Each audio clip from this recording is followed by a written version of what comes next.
Shopping is hard. I can never find anything in my size. I don't even know my size. I buy my clothes the same place I buy my groceries. There's a better way. Make it easy with Stitch Fix. Just share your size, style, budget, and done. Your personal stylist sends pieces picked just for you. That was easy. Stitch Fix. Online personal styling for everyone. Free shipping and returns. No subscription required. Get started today at stitchfix.com. We are cultivate. cultivate. Cultivate. Cultivate. Cultivate. Cultivate. We are cultivate.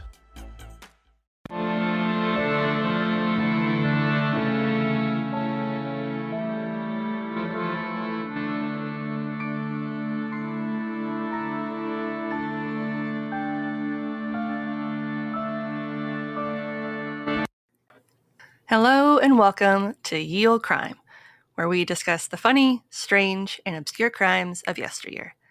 I'm your host, Lindsay Valenti, and with me is my sister and co-host, Maddie Savage. Hello. Hi. It still sounds weird, doesn't it? It's really weird.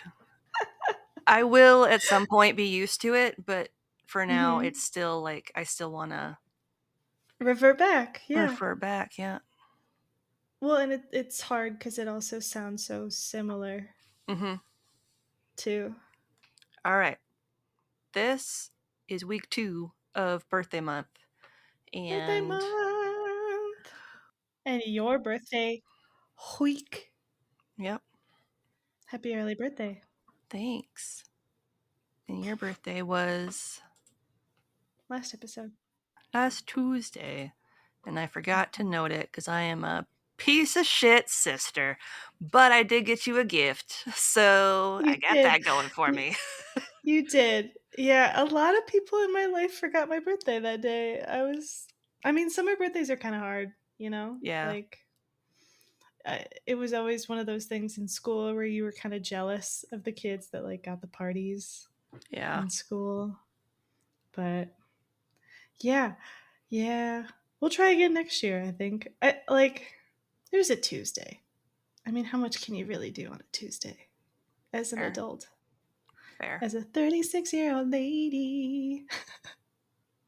Doing her shit. All right. I got this before we recorded last time. Forgot to include it. So now I'm going to include it now. This is from the Kudos Closet. Woo! Kudos. We had a listener reach out to us on our website form. And this is from Chris. I'm not going to say their last name. Chris. But they said, just wanted to say hi. Found you two through Reddit on Wiki a long time ago, and I've been subscribed for a while, but I don't always get a chance to listen. I'm currently doing a rewrite of a short I did a year ago about George Parrott. Oh my gosh. Yeah. Expanding it to a 5 to 10 minute piece instead of 1 minute. While researching, came across your episode and was like, oh, I know them, fun. Sorry, random, I know, ADD brain. We actually have quite a bit of overlap. My podcast is History, Mystery, and the Unexplained. So true crime, paranormal, and, well, history, obviously. Since my version is more condensed, I'll give you a shout out for anyone wanting a more detailed account. Anyway, great format, fun episode. Keep it up. Thank you so much. And are you ready? I'm as ready as I will ever be. On a Tuesday. This week, we're going to be discussing the Dobhar-chu. I forgot already. Good. Oh, no. Information was pulled from the following sources: a 2024 Historic Mysteries article by Robbie Mitchell, 2024 Irish Central article, 2022 Dara Stefan blog post, 2021 Irish Central article by Rachel Rafferty, 2020 Dr. Carl Schuker Nature blog post, 2020 In the Dark Air blog post, 2019 Dark Tales blog post, 2019 Folklore Thursday post by Olivia O. Mahoney, 2018 Leitrim Live article, 2017 Tony O'Neill blog post, 2 cryptid fandom wikis, Leitrim Tourism Network, and Wikipedia. Nice. Thank you to Carrie Ann for her research assistance on this episode, and links to all of these articles will be included in the show notes. We love to hear from you, and there's a couple of ways you can reach out to us. You can email us at yeoldecrimepodcast@gmail.com, where you can send us story ideas, share any spooky stories you may have, fun gifts, or even just to say hello. You can also reach out to us via snail mail. Remember mail? Our mailing address is Ye Olde Crime Podcast, P.O. Box 341, Wyoming, Minnesota 55092. Fun fact, we like to send out thank you cards with fun stickers you can't get at our shop, so it's worth the cost of a stamp. By Glenade Lake, tradition tells, 200 years ago, a thrilling scene enacted was, to which, as years unflow, old men and women still relate, and while relating, dread. Some demon of its kind may yet be found within its bed. End quote. Ominous. So starts a poem about the legend of the Dobhar-chu, a mythological creature in Ireland that is believed to have been tied to a grisly murder. Oh no. Emotions. Breed monsters. So many! The Dobhar-chu, also known as the Irish crocodile. Oh. Yeah. Oh no. Roughly translates to waterhound or hound of the deep. Wait. Yeah. It'll make sense. So is it a gator or a dog? It may be both. We'll get into it. Gross. It is said to be a giant carnivorous lake monster that resides in the deep waters of a lake, river, or even the sea. It likes to travel. Wow. Doesn't really care if it's freshwater or salt, apparently. Yeah. And although it is a lake monster, running to land will not save you, as they are known to follow their prey out of the water. Oh no, it's amphibious. It's got legs. No! It's got legs, Lieutenant Dan. It's got legs. Stories of the Dobhar-chu have been around for centuries, and it is said that they are particularly aggressive towards dogs and humans, and they attack in pairs. Don't bother the dogs. Of all the things to attack. Okay, well, I mean, it kind of makes sense because dogs naturally defend. Yeah. Who cares? Leave them alone. Yeah. Let them bite you, weird crocodile thing.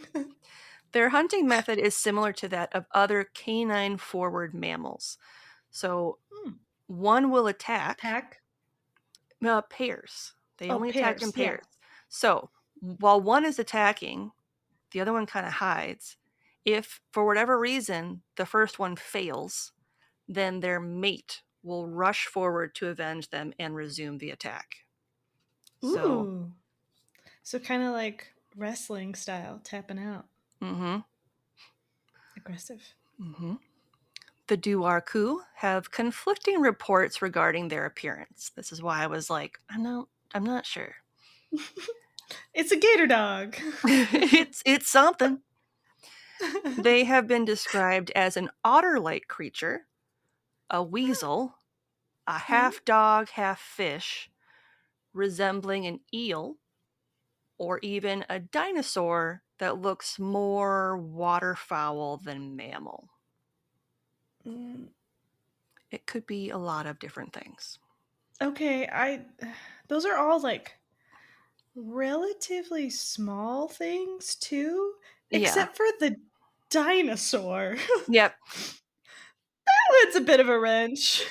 So their size has also been debated, with sightings stating anything from 2 to 4 meters or 6.5 to 13 feet in length. Gross. Let's sink in for a second. I don't want to. Another report noted that the creature had no body hair of any kind. Just I naked. can't. Just like a naked eel A naked dog? otter dog thing. Mm-mm. Yeah. Mm-mm. That has legs? That has That will legs. run after you with its little mate? Yeah. Absolutely not. No. The creature was noted in the History of the Scots from their first origin, which was written by Hector Bose, or Bocci, and published in 1575. In it, Hector writes, quote, "On the summer solstice of the year 1510, some kind of beast the size of a mastiff emerged at dawn from one of those lochs, named Gairloch, having feet like a goose, that without any difficulty knocked down great oak trees with the lashings of its tail. It quickly ran up to the huntsmen and laid low 3 of them with 3 blows, the remainder making their escape among the trees. Then, without any hesitation, it immediately returned into the loch. Men think that when this monster appears, it portends great evil for the realm, for otherwise it is rarely seen." End quote. So just killed them for funsies and then like left their bodies? Didn't even eat them? I guess. Like, it was like, "These are my trees. Wait, you're here too? Fuck you!" And then just like killed them and then was like, "I'm done." He's like, "Fuck these trees." And then he's like, "No, fuck you instead." And then he gets tired and takes a nap. I don't understand. He was like, "Oh, they ran away. Guess I'm going back too. I'm tired now." Yeah. He's like, "That's a lot of stomping." Yeah. With my goose feet. With my goose feet. My goose feet are Goose tired. Goose boot stomping. One of the first recorded mentions of the Dobhar-chu was noted in the 1684 edition of A Description of West Connaught by Roderick O'Flaherty. In this account, he stated that 10 years earlier, in 1674, a man had been dragged under the water in Loch Mask by a Dobhar-chu, but he was able to fight it off with a knife. With a knife. Interesting. Doubt it. I mean, if it knocked a tree down with its tail and killed a man with a goose foot, Mm-hmm. I don't think you got him with a knife. Yeah. And I just pictured like a And butter knife for some reason. Like, I got this. But the creature was described as black, hairless, and resembling a greyhound in appearance. Yeah. Okay. I'd have a hard time with that because I'd want to pet it. Yeah. If it looks like a greyhound. But if it's a naked greyhound, like Slick Bear, Yeah. I'd pause. I don't want to pet the puppy. As with other cryptids we've discussed on the show, of course, you may be wondering if there is any sort of actual evidence to back up the claims of its existence. Interestingly enough, there is, and it is tied to a murder, as I mentioned at the top. Yeah. In this case, it's a worn headstone in Conwalk Cemetery in Drummonds. Okay. Now, even though the events took place in 1722, the legend itself wouldn't be written down until much later, thanks to James Runian of Sraclaireen and Owen McGowan, Auchinleach, and Kinloch. Yes. Yes. Yes. So there's been a few different tellings, but there's 2 main tellings. So both of these authors agree that Grania Grace Connolly McCloylan, she typically goes by Grace, lived in the small town of Creevalia at the northwest corner of Glenaidloch near Leitrim and Sligo. That was very Irish. Mm-hmm. On September 22nd, 1722, Grace went to the river to bathe and to wash clothes. But when she didn't return that evening, her husband Terence went looking for her. According to the legends, Terence discovered her bloody and dead corpse with a Dobhar-chu sleeping on her chest. Oh, horrific. He, like, killed her, ate her, and then, like, got tired and... I don't know if it ate her. Like, it didn't say that she had been, like, eaten. It just said that she had been, like, murdered. Mm. And that it was just like, I'm tired now, and then it was like sleeping on her chest. I don't know. Really weird. It's really weird. In Runian's retelling, Terence went back to his home to grab a dagger before returning on his horse, stabbing the Dobhar-chu as it slept. The fact that it could, like, sneak up on it? Mm-hmm. How is that possible? Because know. weren't they, like, super fast and stuff? Maybe it was a baby one? Maybe. Way to kill a baby monster. Right before it died, the Dobhar-chu let out a whistling cry that called another of its kind out of the water, and it chased Terence away from the body of his wife. That's not great. The telling continues that another man joined Terence, and the pair, quote, realizing that they could not shake it off, they stopped near some old walls and drew their horses across an open door. The Dobhar-chu rushed under the horse's legs to attack the men, but as it emerged from beneath them, one of the men stabbed and killed it, end quote. Dang. Patrick Doherty relayed the story to Joe McGowan, a historian and folklorist who noted that the chase started at Frank McSherry's of Glenade before it ended near Cashelgarin Stone Fort in County Sligo by the blacksmith's forge. So all the first stuff happened, but then the chase ended at this fort. So Dang. In this telling, after traveling so far, Terence stopped at the blacksmith so that his horse's feet could be reshod. Who's that? Wow. Yeah. My poor horse. I know. Hearing the tale, the blacksmith told Terence that he was actually familiar with the creature. So the blacksmith offered to help by giving Terence a sword.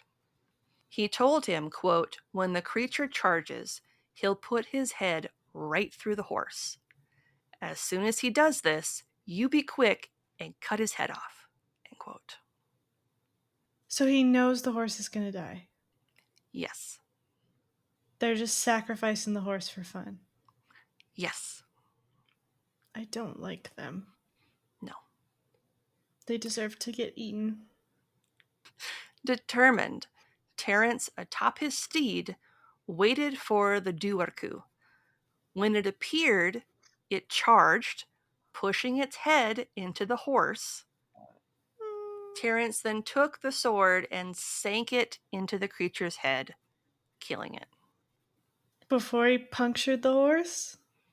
I'm guessing after he punctured the horse? I don't really know. It wasn't 100% clear. I hate it. Yeah. I hate it. A woman named Miss Walkington also recorded a sighting of the creature in 1896. So late! Oh, yeah. What? In an edition of the Journal of the Royal Society of Antiquaries of Ireland.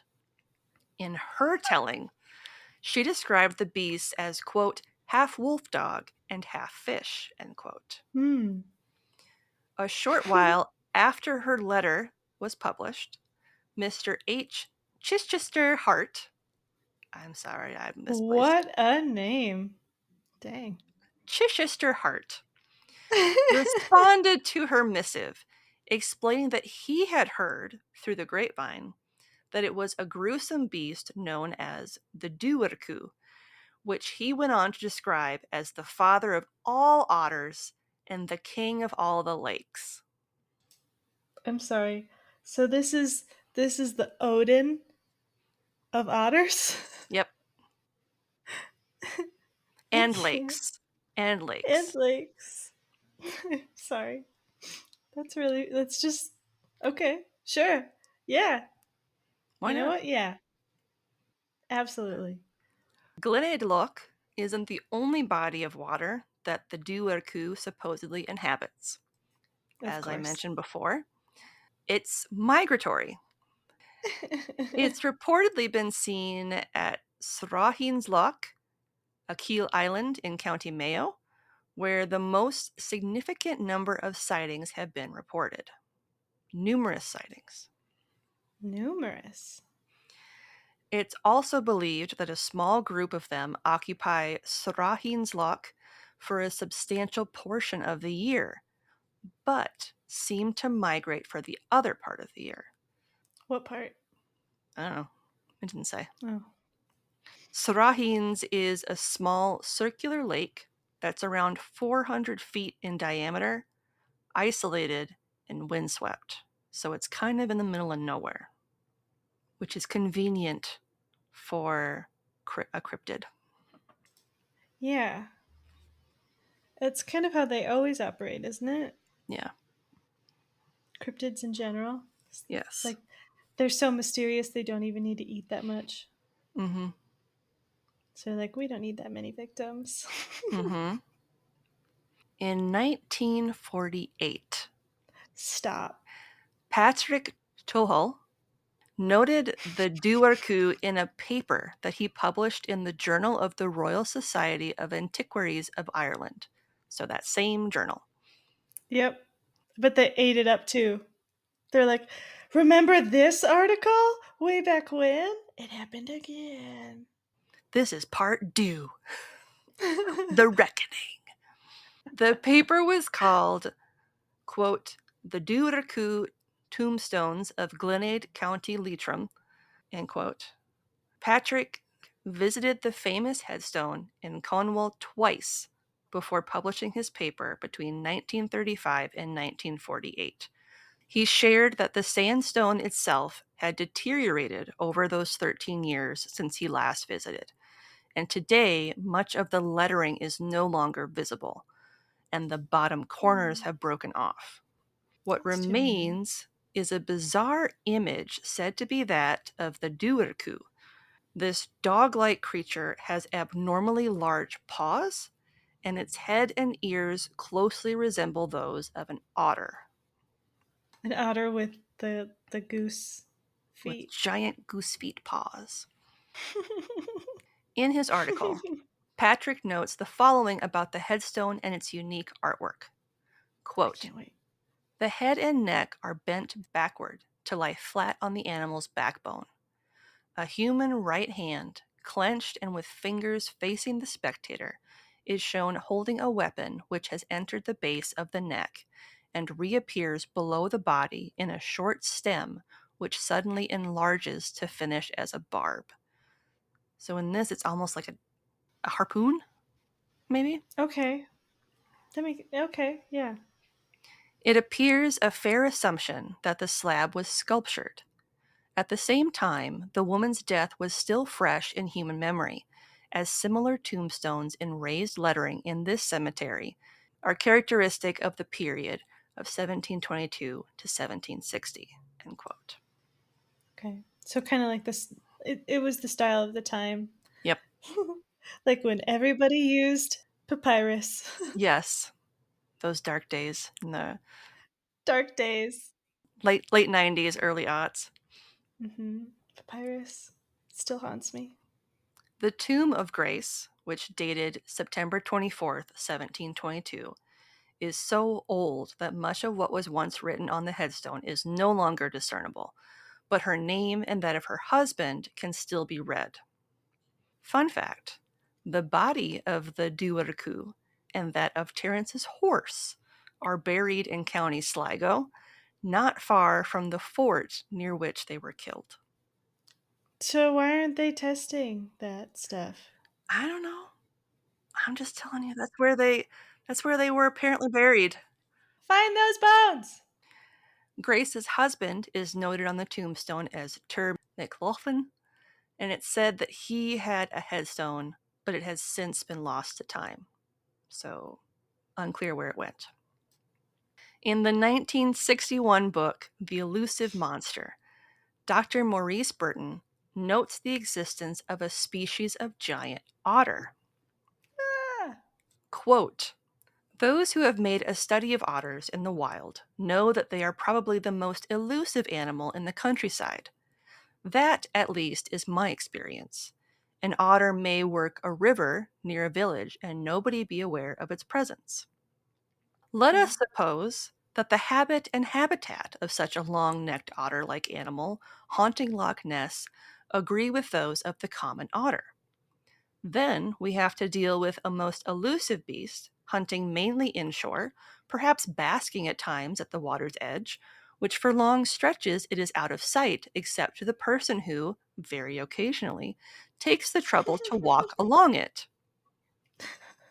Possibly, it may go up the rivers and burns, but wherever it may go, there are 1,001 hiding places where even an animal of those proportions could lie hidden or could move about without exposing itself unduly, especially if it were mainly nocturnal.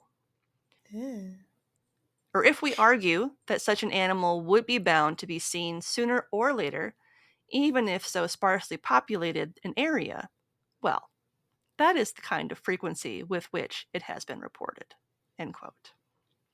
That's just the most confusing thing ever. I hated everything about it. If you did this, then like maybe, possibly, potentially, shut the hell up, dude. Probably, maybe, if so facto. I'm afraid of getting sued. By the otter? Like, I don't understand. Why so many filler words? Yeah. Maybe. I don't know. Several sightings took place in 1968, once more near Srahin's Loch. The first was on May 1st, around 10 p.m., when John Cooney and his friend Michael McNulty were driving by the lake. They spotted the creature on the road, which they described as between 2.4 and 3 meters long and around 76 centimeters tall. It had shiny, dark brown skin, although it could have been black, with a head that resembled a sheep or a greyhound. I said I hated all of that. Yeah. All of it. It had a long, swan-like neck, a well-developed tail, and well-developed limbs. Stop. Why do they keep saying well-developed? It just sounds so awful. So it doesn't seem like they're just kind of noodly limbs. Like, you know how... Yeah, I guess. But how salamanders have kind of like goofy-ass limbs where they don't really use them to move around. Yeah, they just kind of like as flop. much. They're kind of floppy. Yeah. So like this, it's got like legs. They're like, this thing's got legs. It is not a fish person. It has legs. It's got trunks. It's got trunks. John would tell a newspaper that it looked more like a dinosaur than an otter. And after seeing a sketch of the creature, Dr. Carl Plagel, one of those, compared it to Coelophysis, which is a dinosaur. About a week later, 15-year-old Gay Daver saw a similar creature while he was riding his bike near a lake. Uh-oh. It didn't eat his bike, did it? No. Lucky for Gay. He described it as black with a body that was larger than a horse, a head like that of a sheep, a long neck, tail, and hind legs that seemed to be sturdier than the front ones. Oh, okay. So he's a little more T-Rexy dinosaur now. Okay. He watched it climb up a bank before disappearing, and he claimed that it moved like a kangaroo. Hate that too. I hate all of this. It's just, why are they so similar but different? In 2000... Stop. What?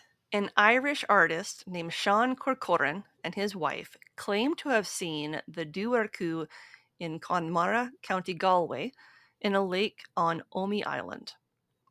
Sean described it as large and dark, and oddly enough, it had orange flippers. Like so the goose feet returned. the goose feet have returneth. Okay. According to him, quote, the creature swam the width of the lake from west to east in what seemed like a matter of seconds, end quote. Not long after, it leapt onto a huge boulder before disappearing with a, quote, most haunting screech, end quote. Compared to selkies and kelpies, the Dobhar-chu are viewed by those in the cryptozoology field as a lesser version of the Loch Ness Monster, or Nessie. So more compact. Cute, the cute little cousins. Yeah. It's like Nessie Jr. Fun fact, they've been linked with the Loch Ness Monster sighted initially as far back as the 7th century in Scotland by an Irish missionary known as Saint Columba. Ooh, what is he the saint of? I always ask questions you don't know the answer to. I'm so sorry. Can I look real quick? Yeah, do it. Saint Columba? Yeah. Like Columbo, but Oh, he had the biggest head ever.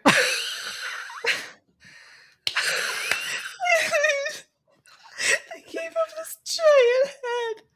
Oh my god. Is he Megamind? He's Megamind. They did him so dirty. Oh, yeah, they did. Oh boy. Spreading Christianity in Scotland. That's why Scotland was like, go away. And he was like, no. And they're like, I'm going to kill you. Please. Anyway. Okay. So Saint Columba used his quote-unquote spiritual powers. I bet. With that head. With that head? Oh my god. Jesus. To save a man from being eaten by Nessie. And legend tells that as a result, her descendants traveled to Ireland and her many lakes to exact their revenge against Saint Columba. They were like, we're coming for your giant head. I can't. I just think of him using like psychic powers with his giant head. His giant. He's like, in the name of Christ. The power of Christ compels you. And he's just like massaging. He compels you with his mind. He's massaging his temples. I can't. Okay. The Dobhar-chu is known to be elusive, and other quote-unquote relatives can be found around the globe, such as Bessie in Lake Erie, and a creature that attacks swimmers at Pump House Beach near Port Dover in Canada, which has been sighted since August of 2001. No, thanks. Fun fact, if you're able to catch a Dobhar-chu, you're going to want to keep some of its skin, which is said to have magical protective properties. Uh-huh. Carrying just an inch of its hide can protect your ship from sinking, keep your house from getting damaged, and keep the person in possession of it safe from any kind of harm. Like, how many people were killing Dobhar-chus, though? Normally they all kind of run away from them, right? Well, bad news is... Oh, no. Dobhar-chu are notoriously hard to kill. One legend says they can only be killed with a silver bullet, kind of like a werewolf. And unfortunately for the person who kills them, apparently they are supposed to die just 24 hours later. What the heck? So why kill them? Don't do it. Yeah, like... So, okay, yeah, I guess it would be really valuable then. Yeah. If all of this bad stuff is like, no, you can't have it. So I would advise you against killing them for another reason. They love the taste of human flesh. And as I've said before, they travel in pairs. I hate it. And remember how that one killed a horse by smashing its head through its chest? Yeah, I do. Yep. Yeah, they can also apparently smash rocks by headbutting them. You know, that makes sense if their tails can knock down giant trees. Yeah. If they can kill a man with just one goose foot, one goose kick. Like, what? But on a romantic note, they do mate for life, apparently. So at least they're monogamous. Okay. So, what could the Dobhar-chu really be? There are theories that they are, in fact, sea lions that have managed to make their way to Ireland by mistake on top of ice floes. Those poor bastards. They just fell asleep and then they're like, fuck, where am I? And then they're like, I don't know, but there's no snakes here. This is not my beautiful house. And the days go by. Fun fact, a male California sea lion can grow to 1.8 meters in length and weigh as much as 300 kilograms. Whew. Conversely, the largest Steller sea lion on record weighed up to 1,000 kilograms and was as large as 3 meters long. That's insane. So to convert that... How long would that live? I don't know. Right? If it was 1,000 kilograms, it would have been 2,200 pounds, which is insane. Mm-hmm. And if it was 3 meters, it would have been almost 10 feet long. No thanks. Oh, and just so you know, sea lions, So, California sea boy. lions, they can live 15 to 25 years. Oh yeah, that's a long time. Mm-hmm. They also tend to migrate between the subarctic waters of the southern hemisphere as well as the tropical waters near the equator. They raise their young in colder climates, and males are highly territorial during the mating season. Yeah, really aggressive. They have been known to attack and kill humans, although attacks are extremely rare. Like, you have to get super close to them before they're like, I'm gonna fuck you up. Well, and they probably have to feel threatened. Yeah. Like, the reports that I saw, the people were kind of asking for it by being stupidly close to these creatures. It was like Darwinism, essentially. Goading a wild animal. Yeah. It is also possible that they are Irish gray seals from the Blasket Islands. Funnily enough, Irish gray males can be from 2.5 to 3.3 meters, or 8 to 11 feet long. Really? Which is well within the range that was given for the Dobhar-chu. That's crazy. I didn't know they could get that big. That's scary. Mm-hmm. Seals are scary. Yeah. Some cryptozoologists believe the Dobhar-chu is descended from the Siamogale miliutra, which is an ancestor of the modern-day otter. Okay. They were around the size of a wolf, weighed around 50 kilograms or 110 pounds, and had a bite so powerful that it could crush bones and shells. No thanks. Yeah. Bones and shells, that's like an otter thing, right? Getting the muscles? Yeah.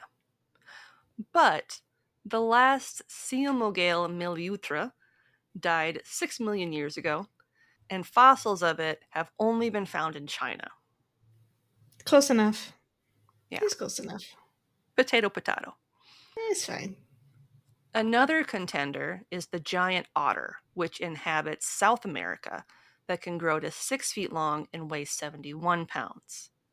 But given how far away South America is from Ireland, it's very doubtful that it is in fact a giant otter. Yeah.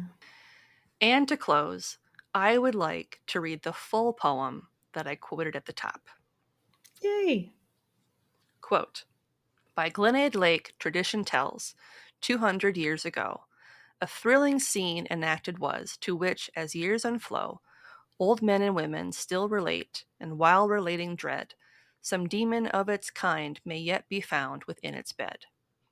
It happened one McLaughlin lived close by the neighboring shore, a lovely spot where fairies oft in rivalry wandered o'er, a beauteous dell where prince and chief oft met in revelry, with Frenchmen bold and warriors old to hunt the wild boar free.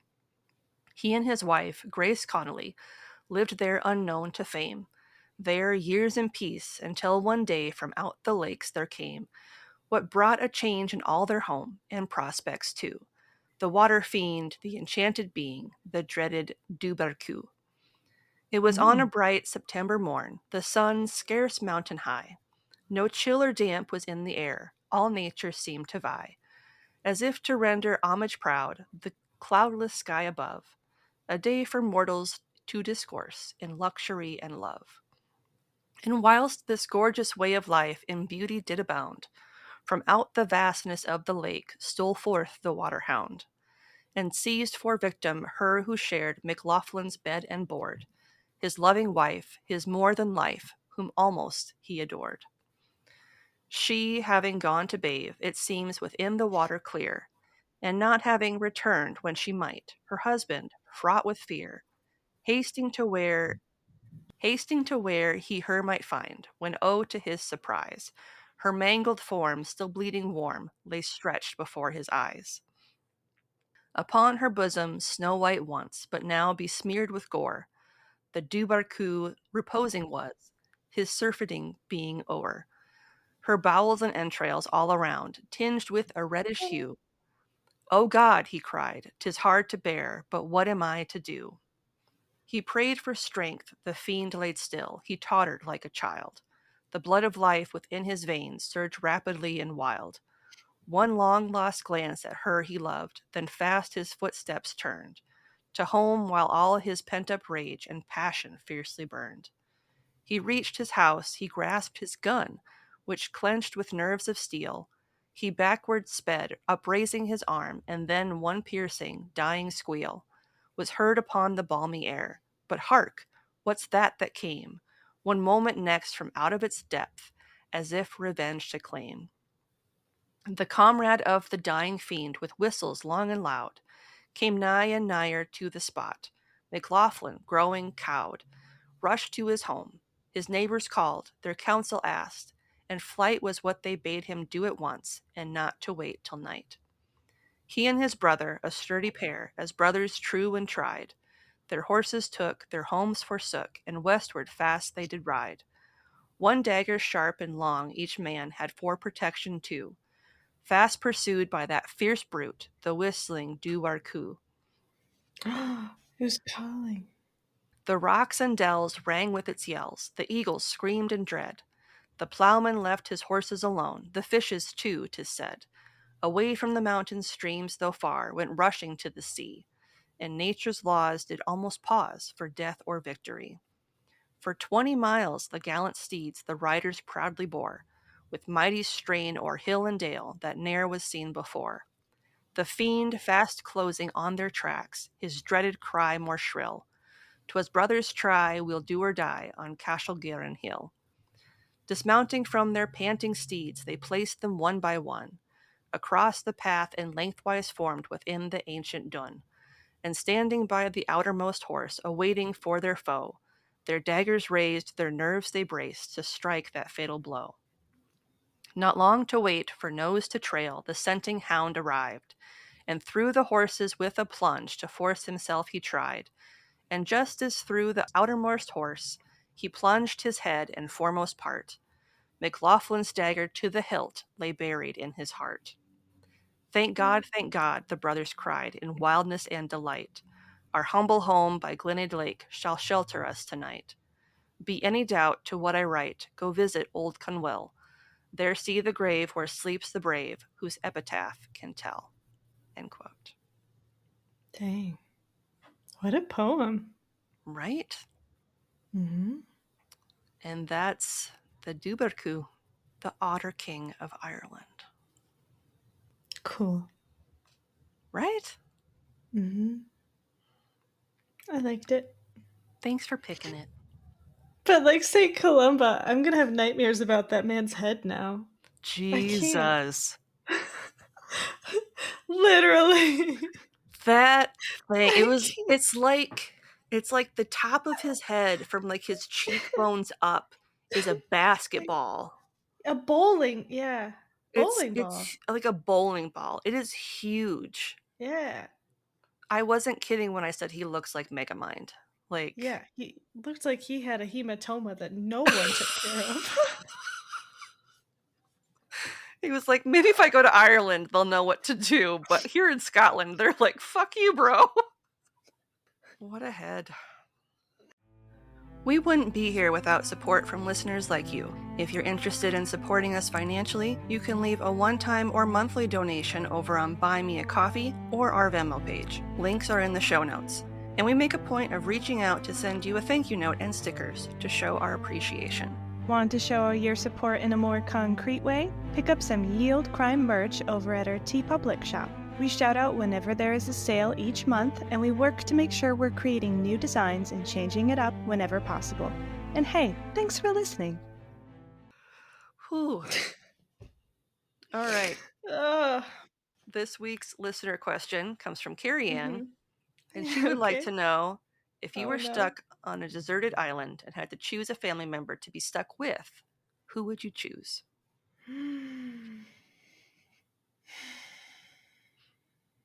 Honestly, you. We'd have the best time. We would. You're not wrong. We'd have the best time. Because even with our arguments, we just kind of get mad and then get over it pretty quickly. So, you're not wrong. Yeah. I think of all of my family members, I would choose you. Aww. How about you? You don't have to choose me. My first thought was Thomas, but just because I know he would take care of me. Well, I'm thinking like family, like nuclear or like familial family. Yeah, not because Mike would have. Family. Yeah, Mike. He would have built a house, and we would have had internet. He would have found a way to install fiber. He would have gotten fiber optic into that island. I don't know what to tell you. Yeah, if my husband did that, but no. But yeah, nuclear family. I am sorry, I keep yawning. Nuclear family. I would choose you. Oh. Thanks, Carrie. Yeah, thanks, Carrie. If you love the show, the best way to support us is to leave a 5-star rating and review on Apple Podcasts, Podchaser, Good Pods, CastBox, Podcast Addict, and or Audible. Links to all of these are in our show notes, or if you're already listening on one of these platforms, you know what to do. Oh, and while you're at it, shoot us a question you'd like to hear us answer on the pod. We'll give you a special shout out and address your burning questions all at the same time. The weirder, the better. Submit them via link in our show notes or shoot them to us in our DMs. All right, what's something good you'd like to share? Oh, my tomatoes are coming in. Ooh. I know. And I'm really upset because some creature started eating one of them. What a dick. I know. Like, really got in there. Like, got a couple huge chomps of my, like, Bush's tomatoes, like the big boys. Oh, yeah. And I've been waiting for those boys. They're not ready yet. They're orange. They're not red. They're not ready. Are they kind of like the beefsteak tomatoes? Yeah. Yeah, They're close. They're really close, but they're not quite. And he ate one of them like a rat bastard, and I'm so mad. So I instructed our daughter to bring the plants inside tonight. Yeah. To keep them from the critters. How about you? What's a good thing aside from your birthday coming up? I got to spend a really fun whirlwind weekend with one of my best friends, Em, and to celebrate her because she's getting married, and it was a lot of fun. We did an escape room, which I'm not very good at those. I'm just I'm not very smart. Like in that kind of like high stakes puzzle solving. Yeah, like no. And it didn't help that I took an edible before we went. So I love that. it like hit when we got there. So there were it got definite hard. moments. There were 6 of us, and we're like exploring this room to try to solve this like murder mystery. And there were at least two times where I was like, I am too high for this. Like I was just like, I am useless. But then we had a key that opened the door that was part of the room. So not like the door to the exit, but like an additional room. And it was a dark room. And I was like, Rain Man in there. I was like, I got this. Yeah. And there were like 5 puzzles to figure out in there. I did 3 by myself. Nice. Boom. Yeah. I was like, I know how to develop stuff in a dark room. Yeah. I know what to do. We grew up in that was my favorite room in the old print shop. Yeah. The door? Yep. That rotating door, that was so fun. But yeah, I still have dreams about that place.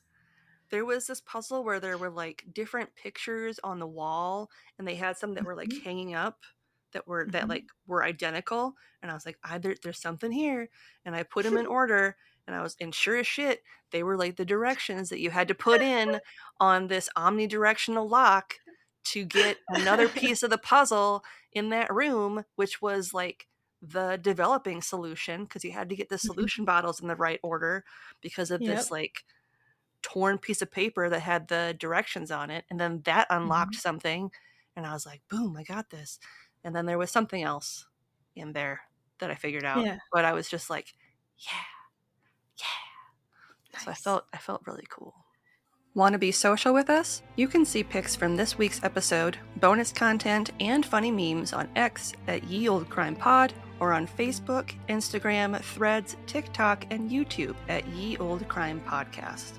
Speaking of YouTube, we have a special playlist just for our Can You Crack the Cramp Word segments with our guest podcasters to see who can correctly guess the meaning of some obscure Victorian slang terms. If that's your thing, check it out. All right. And on that note, as always, I'm Lindsay. And I'm Madison. And we'll see you next time with another tale as old as crime.